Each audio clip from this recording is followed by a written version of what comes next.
आणि यानंतर आणखी एक मोठी बातमी आहे ती म्हणजे मुंबई सत्र न्यायालयाच्या आवारामध्ये एका आरोपीनं दुसऱ्या आरोपीला भोसकलेलं आहे। सत्र न्यायालयाच्या जुन्या इमारतीत हा हाय व्होल्टेज ड्रामा घडला। अमेय राणे आपले प्रतिनिधी आपल्या सोबत आहेत। अमेय, नेमकं काय घडलं आणि या दोघांची दुश्मनी कशामुळे होती?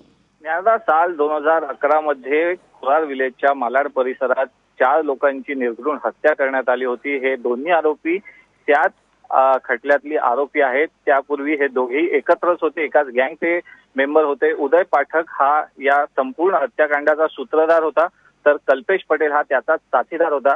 या खटल्यात कल्पेश पटेल हा माफीचा साक्षीदार होतोय अशी माहिती उदयला मिळाली होती आणि त्याचाच राग धरून आज त्याने मुंबई सत्र न्यायालयात स्वतःकडून लपवून आणलेल्या एका धारदार शस्त्रानं कल्पेशवरती वार केला। कल्पेशच्या गालाला यात जखम झालेली आहे।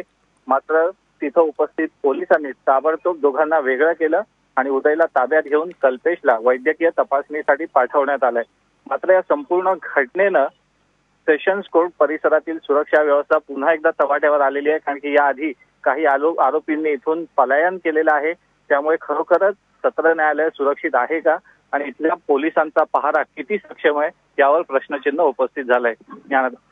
ज्या आरोपीला इजा झाली त्या आरोपीची प्रकृती कशी आहे? त्याची प्रकृती ठीक आहे, कारण की एक धावता वार त्याने केला, त्याच्या गालावर ती जखम झाली आहे। मात्र ती जखम किती गंभीर आहे हे अजून कळलेलं नाहीये। मात्र त्याच्या जीविताला कुठलाही धोका नाहीये।